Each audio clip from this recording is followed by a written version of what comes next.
Hello, beautiful people, gorgeous women, 40 plus. I've made a few podcasts now and a few recordings, one or two videos with my funny looking mug on them, normally wearing some kind of crazy hat. But it's never occurred to me to sit down and just explain what I'm doing and why, what I'm talking about and why I want to talk about it, and what the end point of it is. Okay, well, I'm an author. I have now published 6 or is it 7 novels, with a few more in the pipeline. I'm currently writing a series called the Teapot Cottage series, and those books are aimed primarily at women over 40, women of a certain age, and they're based around the notion of a so-called magical little holiday cottage in the Lake District where people are inexplicably drawn who are trying to recover from different types of trauma.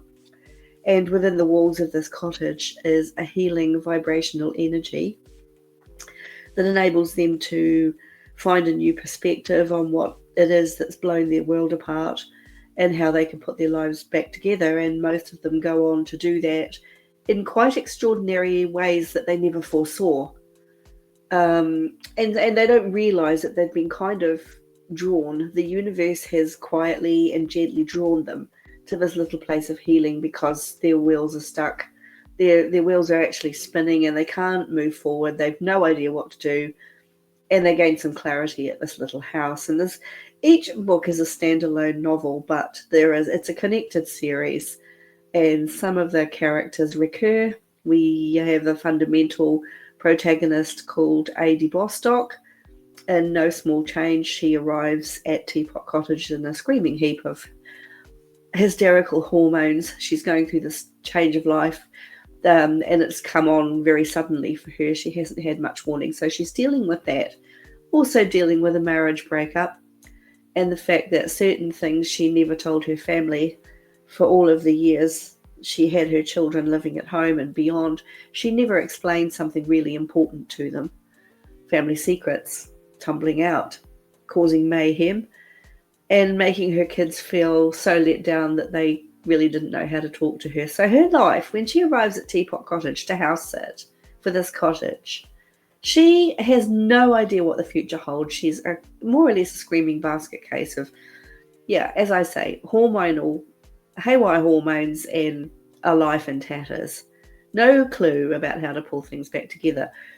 And in the course of staying in the cottage, she does pull things back together in a way that we could never have foreseen at the outset, and certainly in a way that she would never at one time have envisaged for herself. But she ends up really happy. And I won't give any more spoilers than that, but the cottage has a little bit of magic about it, according to the people who stay there, and they gently come to realize that yes, you can rebuild your life after it's shattered in any number of ways. People suffer from all kinds of different life-changing and life-altering trauma events that literally knock them off their axis. And sometimes it's a real struggle, isn't it, to rebuild your life after something like that. But my books are all about hope for the future, that finding that personal conviction and that courage within yourself to take a new chance, to weigh up a new opportunity and maybe run with it, see where it takes you. We're all a lot stronger than we think we are. Sometimes it's only when we're truly tested that we realize how strong we can be. And on the back of my years in practice as a psychologist, working with prisoners, working with families in a lot of dysfunctional facets of their lives, I picked up a lot of information, I learned a lot of things, and I have incorporated some of the family dynamic stuff that I'm very familiar with into these novels. So in most of them there are family discords, there is a villain or two or three or more, and so it's kind of representative of life and where you can find yourself like literally sitting in your bum on the middle of the road thinking, what the hell just happened? And how do I pick myself up? So that's basically what the books are about, and that's the Teapot Cottage series. But the other novels I write are of a different genre. They're a much darker genre, And they're not the Teapot Cottage novels, but they are linked in providing some of the backstories and putting a little bit of the meat on the bones of some of the characters in the Teapot Cottage series. So everything I write links to everything else in some way. So that's I'm having a lot of fun doing that. But as a spin-off from that, one thing that I wanted to do is I'm writing these books primarily aimed at aging women and looking at some of the issues that they're having to grapple with at this time of life. I decided I wanted to start kind of reaching out in a different way as well, and just talking to people who might be struggling with certain elements of discord in their lives, certain frustrations, certain problems that they're not really sure how to go about fixing. And I'm not a life coach at all. I'm not one of these people who's going to sit here and profess to be something, because the world is full of people like that. There has been an absolute explosion of life coaches over the last 10 years. It has become a very overcrowded pond. And I think because there's so many practitioners out there, most of whom I imagine are absolutely brilliant at what they do, it's probably quite daunting to be dipping your toe into the water of that and thinking, well, who's going to work well with me? Who am I going to be able to talk to? There's all these different people to choose from. And what are they going to expect of me? And my first reaction to that is that if I wanted a life coach, I would be interviewing that person to make sure they were right for the job, because there are so many, and people have different approaches to this, different ways in which they seek to make you accountable or not.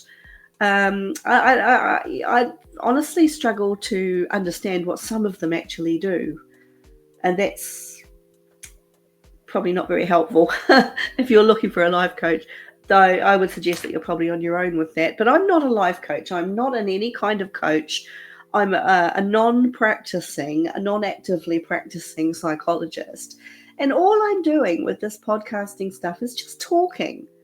All I want you to do is listen. I'm not going to be telling you how to do stuff or how to avoid stuff, or, I'm not going to be requiring anything of anyone other than to listen, in the hope that some of what I talk about will resonate, and some of the perspectives I offer might be helpful, and some of the suggestions for turning things around in certain areas of life are just that, they are suggestions. And there is never going to be any requirement for you to follow my lead or to feel that you should be doing anything at all off the back of what I talk about. It's really about just reassuring you that whatever it is you're dealing with, you're really not alone. And there's no charge for any of this stuff. I don't charge for talking. A life coach will probably charge hundreds for talking and trying to guide you. And if it's guidance that you want and you're willing to pay for that, that's absolutely great. And I hope that you do get what you're looking for in that process. But I'm not going to sit here and pretend to be anything other than a talker, other than a woman with a lot of life experience, a lot of career experience. I've dealt with a pretty shitty peri and menopause myself for many years. And I just want to be here to just say, I get it. I get some of the SH1T that you're dealing with and trying to navigate and feeling frustrated by, and perhaps sometimes even overwhelmed. So really all I'm offering is my perspective on how things are out there in the big old hostile world, which is getting even more so as the weeks go by. It's really just about reassurance, I think, that these issues are real. They're not just in your head. They're not just things that other people might be accusing you of being bent out of shape about. I mean, the stuff that I talk about is real stuff, okay? It's real issues. It's things like women feeling invisible in later life. No matter how hard they try to be validated and authenticated, society refuses to see them. I talk about things like the menopause. I talk about things like vibrational healing and how real it is and how significant it can be in healing people from a variety of physical and emotional issues. And I talk about the difficulty we have in saying no to people when really that's the only option, is to say no or compromise ourselves to a huge degree. And then there's issues like self-sabotage, the messages that we're giving ourselves about our capabilities and our place in the world. Now, all of these things and so many more besides are all very salient issues to women of a certain age. Now, I'm 65 this year, and when I was young, I thought that 65 was so old it couldn't be contemplated. But here I am, and I'm still standing, I'm still walking forward with my head held high, and I'm letting the SH1T fall off my shoulders whichever way I can, and I just keep walking forward. And I'm not stumbling, I'm walking. And I don't want anyone to stumble through life if they can stand up straight and walk. And sometimes that just involves feeling validated, feeling heard, feeling listened to, and feeling appreciated by someone else who's gone through or going through the same or similar crap that you're going through yourself. So really, for me, it's just chatting, really. And in the absence of having anyone to talk to or with, I just talk on podcasts, and I hopefully offer some insight and a little bit of encouragement and support of change if that's what you want to do. And if you don't, if all it is just something to listen to, me just wittering away quietly while you're in the car going home from work, well, hey ho, that's fine. That's absolutely fine. And if that meets a need, I'm very happy at that. So please be assured that through this stuff, it's all coming from the heart. And I don't always articulate things the best way or the most appropriate way. Sometimes use too many words to say stuff. Sometimes not enough words to explain things properly. But I'm just an ordinary person, really. There's nothing spectacular about me at all. I'm just an ordinary woman in much the same way that you probably feel like an ordinary woman that maybe people aren't noticing or listening to anymore, or maybe feeling taken advantage of or walked all over, or just not relevant in society anymore. And there's no reason why you should be feeling that way. I don't feel that way. I refuse to let society put me in a box. Maybe when I'm really old and dribbling and unable to fight my own corner, maybe then I will be passive and quiet and saying nothing. But no, at the moment, I've got a lot to say to people about injustice, discrimination, misogyny, a whole bunch of stuff that affects us, and we are affected by this, and it's not okay to keep pretending that we're not. So that's what these podcasts are really all about. One normal, average, Wittering woman bleating away to hopefully a bunch of other women who want to take the time to listen. So please just accept it for what it is. Don't imagine I've got any ulterior motives here, because I haven't. There's no hidden agendas, and I just want it to be of help. So I hope that it is. And if it is, it's always nice to hear that. So if you ever wanted to leave me a positive comment, that would be awesome. Because at the moment, I just feel like I'm talking to a bunch of ghosts. And that's okay. If you want to remain anonymous and just be out there listening, and if you don't have anything to say in response, that's absolutely fine too. That's not expected. There is nothing at all expected of anyone who listens to my stuff. I don't expect you to do anything for yourselves. I don't expect you to do anything for me. Just listen. That's all. Nothing more. I am not a life coach. I am not a driver of any agenda at all to try and get you to do something. It's all got to come from you. And if you want to tap into your inner strength that you do have in spades, by the way, you're a lot more awesome than you believe yourself to be. You really are. And I know that.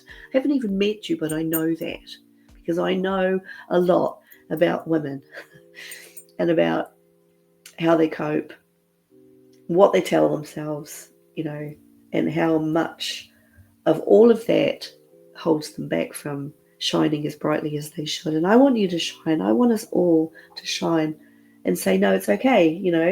It's okay. We're still relevant. We still have a lot to contribute. We might be stumbling towards old age and potential infirmity, but in the meantime, we're still worth listening to, and we're still perfectly entitled to go out there, roll up our sleeves and claim the lives we really want, and get rid of some of these obstacles that we've put in our own way, or that we've allowed other people to put in our way, and find solutions to getting around those and getting to that life we really want to have. So that's why I'm here. Okay, I'll talk to you soon.